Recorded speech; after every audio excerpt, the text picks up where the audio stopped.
Federico García Lorca vivió en un periodo de profundos cambios en nuestro mundo. En 1917 comenzó la Revolución Rusa. Los primeros momentos de la Revolución Comunista fueron difíciles. Se produjo una guerra civil entre el Ejército Blanco y el Ejército Rojo. Francia, Reino Unido y los demás países capitalistas ayudaron a los blancos y sometieron a la Rusia comunista a un bloqueo económico. El apoyo internacional a la Unión Soviética fue escaso. Se suprimió la propiedad privada de la tierra. El Estado invirtió las ganancias extraídas de la agricultura en la construcción acelerada de infraestructuras y en industria pesada.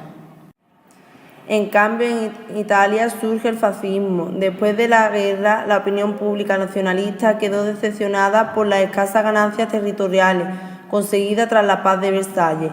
Surgieron grupos nacionalistas muy activos, como el Partido Fascista creado por Benito Mussolini. El Partido Fascista era ultranacionalista y estaba organizado al estilo militar. Consideraba que los socialistas y los sindicatos obreros, con su huelga y manifestaciones, perjudicaban la fortaleza de la nación. La dictadura fascista trajo como consecuencia el poder absoluto, la supresión de sindicatos y huelgas y la manipulación ideológica de la población.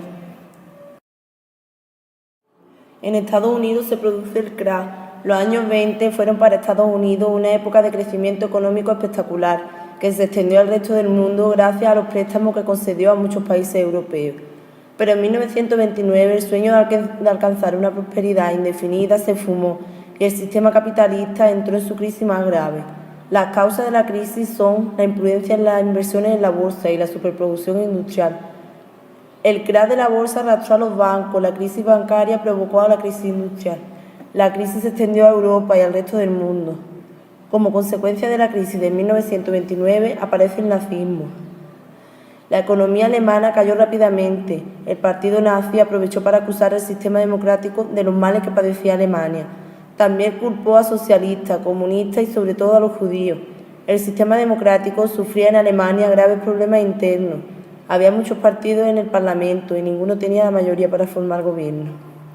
Esta situación no era la mejor para afrontar una crisis económica. Por ello aumentó la sensación de inseguridad y se fortalecieron los deseos de orden y disciplina. En las sucesivas elecciones que hubo en Alemania, el partido nazi tuvo un crecimiento espectacular de votantes. Mientras esto sucedía en el mundo, en España se proclamaba la Segunda República. Tras el fracaso de la dictadura de Primo de Rivera, al rey Alfonso XIII no le quedó más remedio que convocar elecciones municipales para el 14 de abril de 1931. Un gobierno provisional formado por Partido Republicano proclamó ese mismo día la Segunda República y convocó para los meses siguientes elecciones generales para elegir una Cortes que elaboraran una nueva Constitución. En los años siguientes, España se fue dividiendo en dos bandos que al final se enfrentaron en una sangrienta guerra civil. La evolución política de la República se dividió en tres etapas: el bienio reformista, el bienio derechista y el Frente Popular. La Segunda República acaba con un golpe de Estado contra el gobierno del Frente Popular y eso da el comienzo a la guerra civil. El 17 de julio de 1936, un sector del ejército dio un golpe de Estado contra el gobierno del Frente Popular, pensando quizás que sería uno más de los que habían triunfado en la historia de España. Sin embargo, la reacción del pueblo en defensa de la República hizo que el golpe se convirtiera en una guerra civil que iba a durar 3 años. El 1 de abril sería el día de la victoria franquista y el final de la guerra. Se calcula que se produjeron 500.000 de muertos y quizás otros tantos españoles tuvieron que tomar el camino del exilio.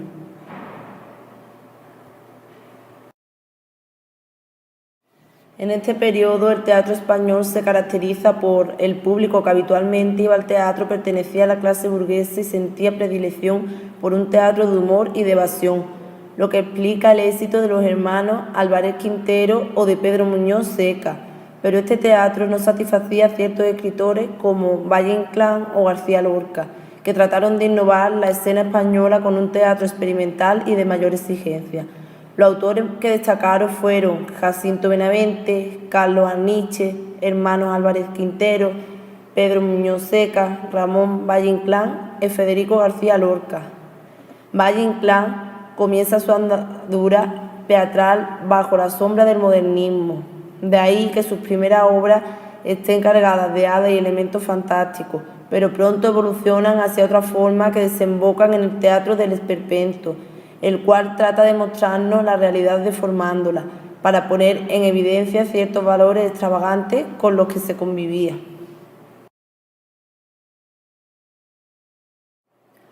Uno de estos grandes autores fue García Lorca.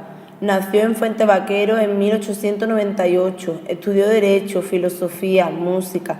También se interesó por el dibujo y la pintura. Se trasladó a Madrid y vivió años en la residencia de estudiantes donde conoció y se relacionó con los personajes de arte española de gran importancia como Juan Ramón Jiménez, Salvador Dalí, además de otros componentes de su generación. En 1929 se marchó a Nueva York como becario, hecho que le marcó profundamente. Al regresar a España fundó La Barraca, grupo teatral itinerante con el que se propuso acercar las artes escénicas clásicas al pueblo. Después de viajar a Argentina en 1932 y obtener reconocimiento por su labor teatral clásica, regresó a España donde intensificó su faceta artística. En 1936 se refugió junto a su familia en Granada y fue allí donde fue fusilado. Sus obras más importantes de teatrales fueron El Público, Así que pase 5 años, Doña Rosita la Soltera o El lenguaje de las flores, Boda de sangre. Y poesía, poemas de Cantejondo, Oda a Salvador Dalí, Romancero, Gitano, Poeta en Nueva York. Y los temas de García Lorca fueron el amor, la muerte, el tiempo y la frustración.